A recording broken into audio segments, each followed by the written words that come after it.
Hello, Kathden fans! Wagi na naman ang Kathden ha. Si naman Catherine at saka Sir Alden mga kasambreros sa Alta Media Icon Awards Best Actor at saka Best Actress.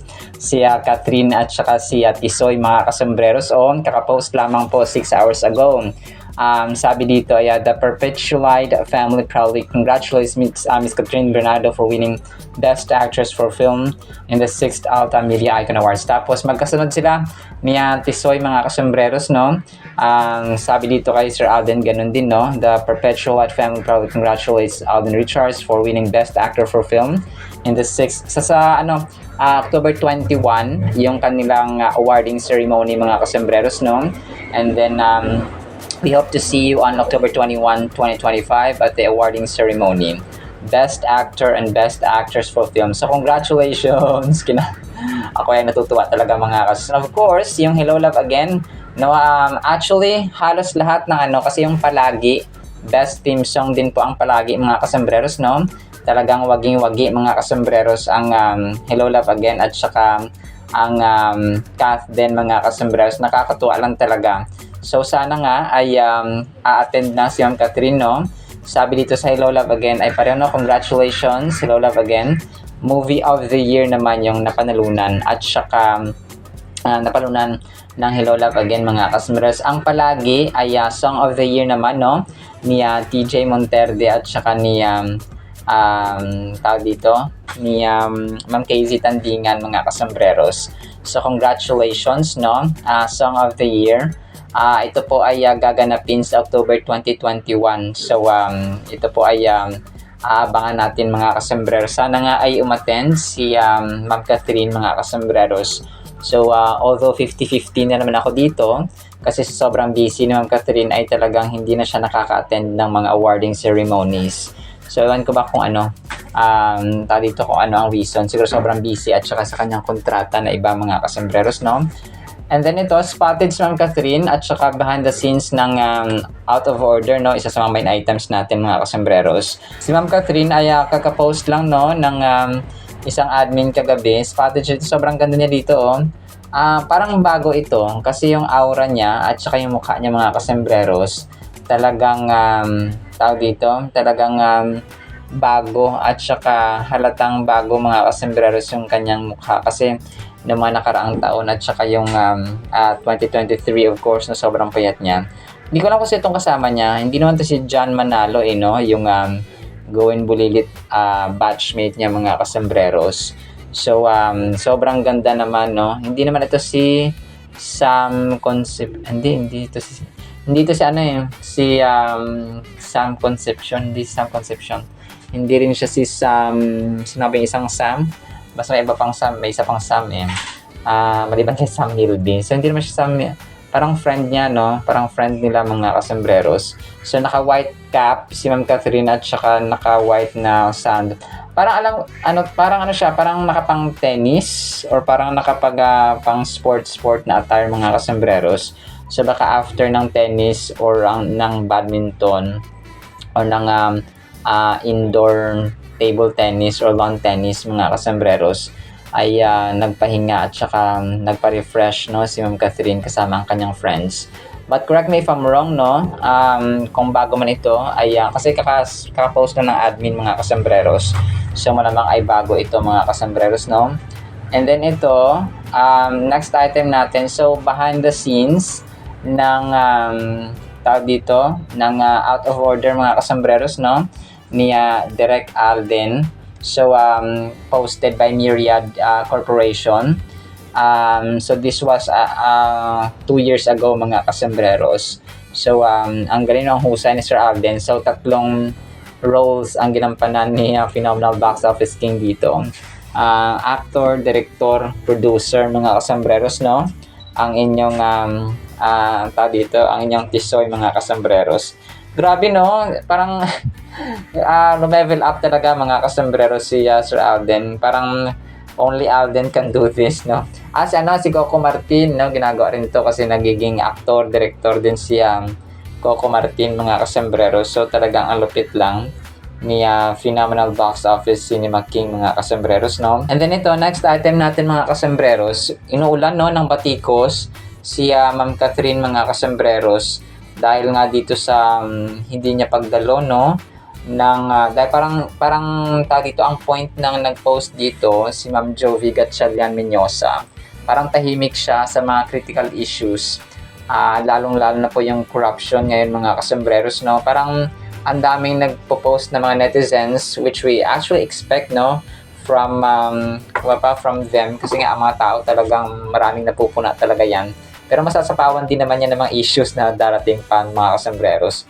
Sabi dito ni Ma'am Jovi Gatchalian, sabi niya, Catherine Bernardo is currently facing criticism from some Filipinos for her silence on critical issues. As a celebrity with a large-scale influence and one of the largest fan bases in the Philippines, many feel that her voice could have a significant impact given that her status as a top taxpayer and prominent figure in the entertainment industry. However, this has led to disappointment from those who expect her to use her platform to stand up for the Filipino people. This is because aside from endorsements and promoting films and being one of the top celebrity taxpayers, Catherine has remained silent when it comes to the problems facing the Philippines. So what do you think, guys?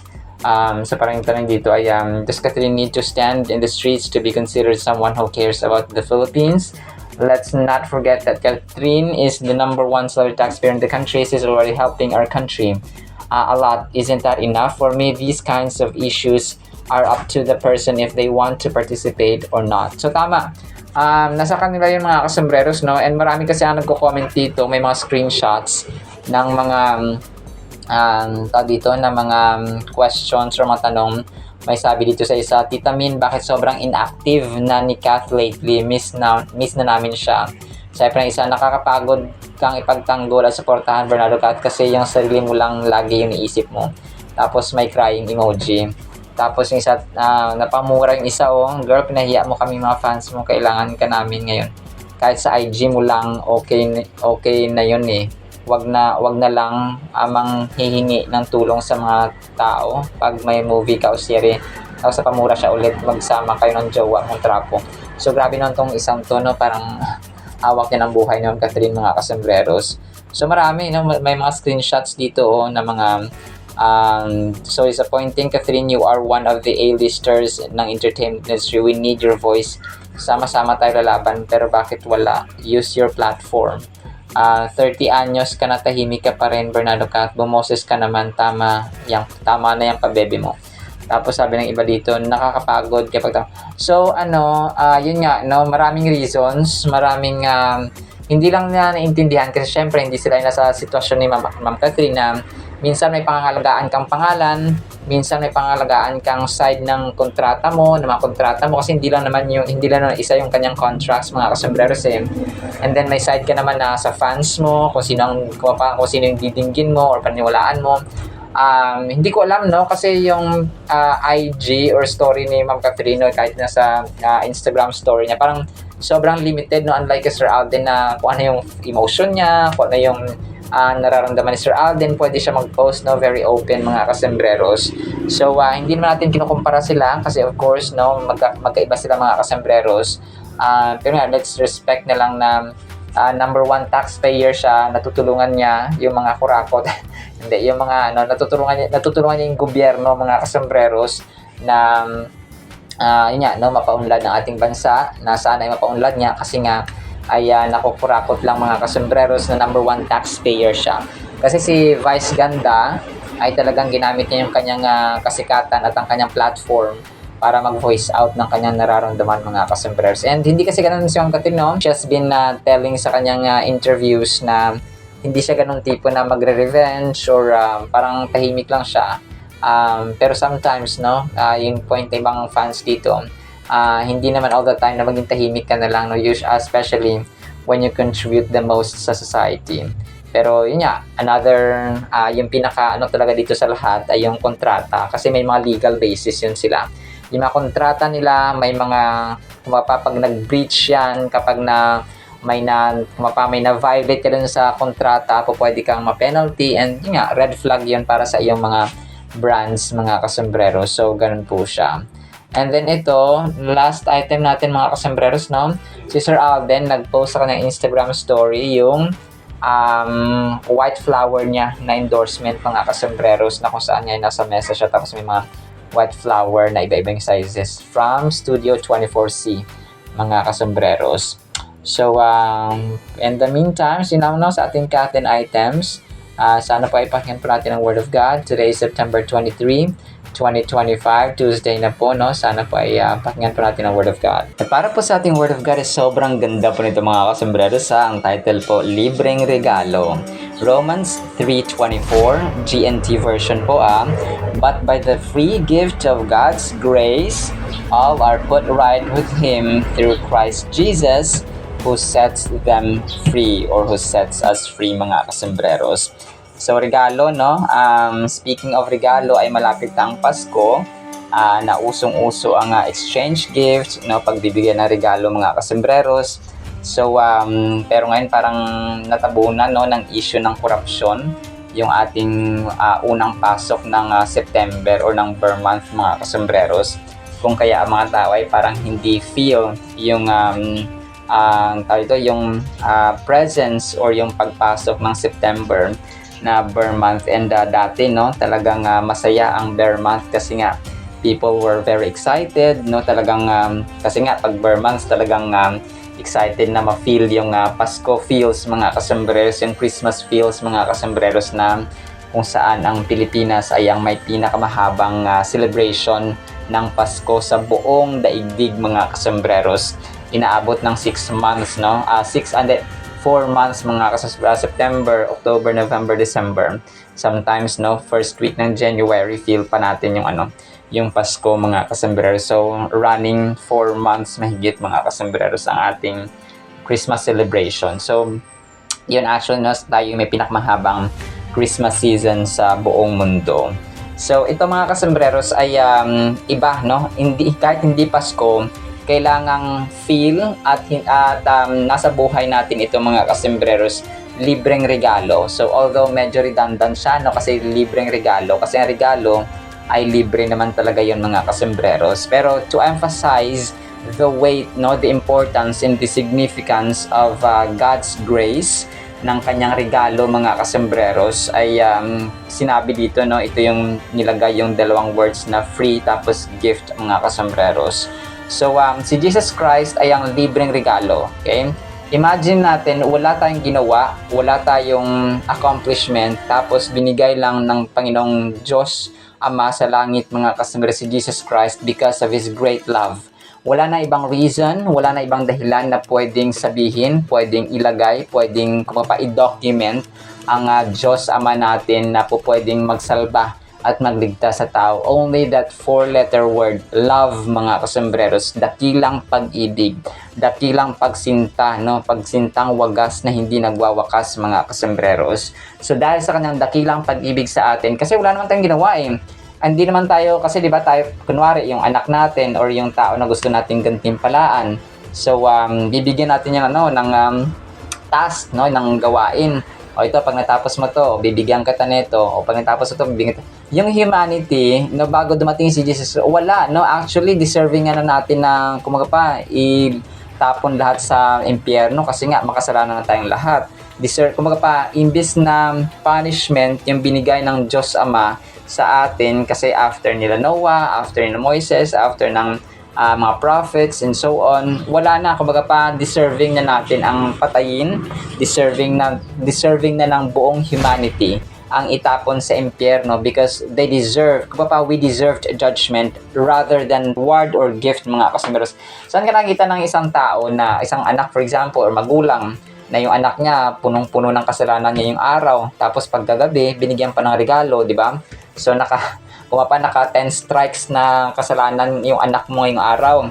O kunwari nakabasag ng pinggan, o kunwari nagnakaw, nahuli mo nagnakaw, tapos nagsinungaling pa, tapos nang away pa sa classmate niya, tapos pinatawag ka pa ng principal kasi nga nakipag-away sa school. Tapos basta, so 10 points, no? 10 points or 10 strikes, 10 sins mga kasombreros, 10 kasalanan, major na kasalanan, no, ng ating anak ang ginawa niya sa isang araw na yan. Tapos pagkagabi binigyan pa ng ice cream. So di ba parang o anak, dahil bad shots ka ngayon, nakasampung kasalanan ka, nakasampung major na kasalanan ka, bibigyan kita ng isang galon na ice cream or ng ano pang gusto mo, tsokolate and so on.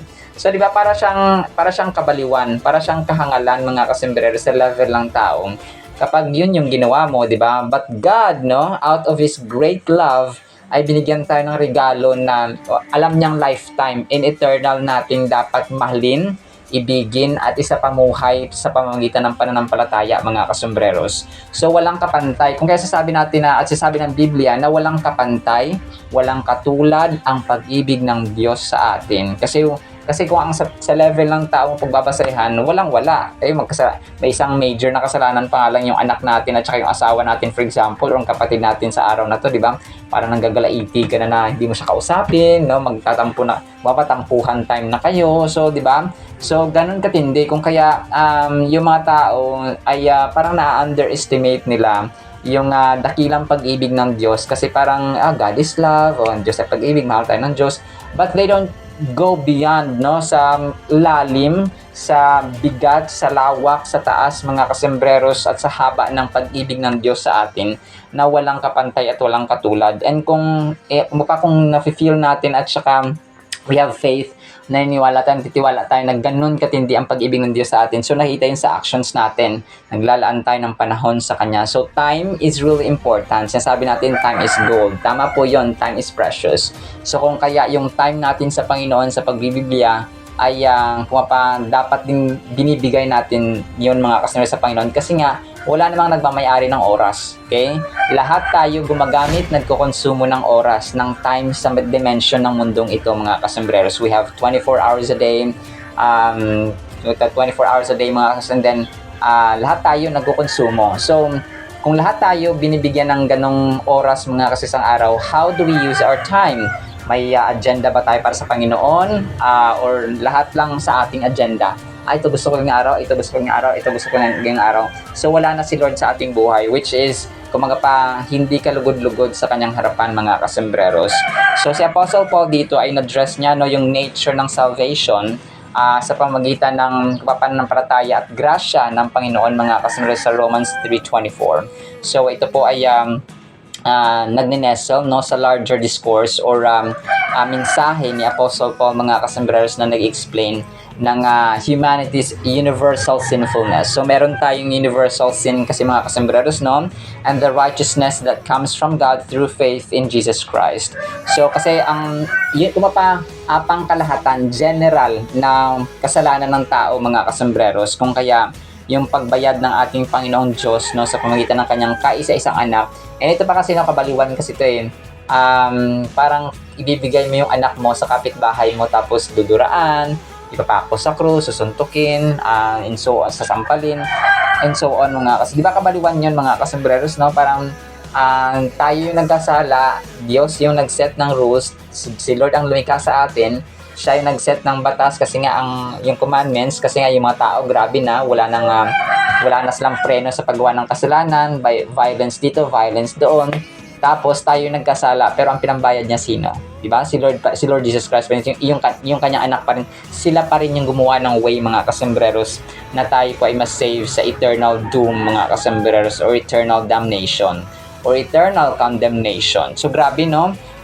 Kung kaya let's feel, no, kung isa pamuhay natin yung pag-ibig ng Diyos sa atin na yung sa pagkain pa lang ibuka natin yung ating mga bibig sa pasasalamat, yung ating puso sa pasasalamat sa ating mga magulang, and yung ating magulang talaga, pasalamatan natin sila mga kasombreros kasi may napanood din akong video na nung time niya yung nanay niya, inaasikaso pa siya, and then pagkalingon niya bigla wala na yung nanay niya. So parang parang edited lang siya, pero totoo mga kasoso kasi yung magulang natin, yung kapatid natin, darating ang panahon na hindi na natin sila makakasama. So ang tanong, how did you do nung sa time na kasama mo pa sila? Did you love them? Did you show care for them? Did you understand them? Did you show humility and forgiveness and reconciliation and care and concern and so on? So yan ang tanong mga. So that is why kapag buhay pang ating magulang, ating kapatid, ang ating asawa, mahalin po natin sila. And we have that eternal, limitless na great source mga kasombreros, ang ating Diyos na makapangyarihan sa lahat sa langit. Alright, so ang ganda ng topic nito mga kasombreros, libre ng regalo. So, but in the meantime, so yun lamang po sa ating Word of God. Sana po ay pagpalaan po tayo ng pag-ibig, pananampalataya, pag-asa, and bonus na rin yung gift mga kasombrero sa ating mga buhay. May it be material or love within the circle of our families. In Jesus' mighty name we pray. Amen and amen. See you sa next segment mga source and paalam po. I love you.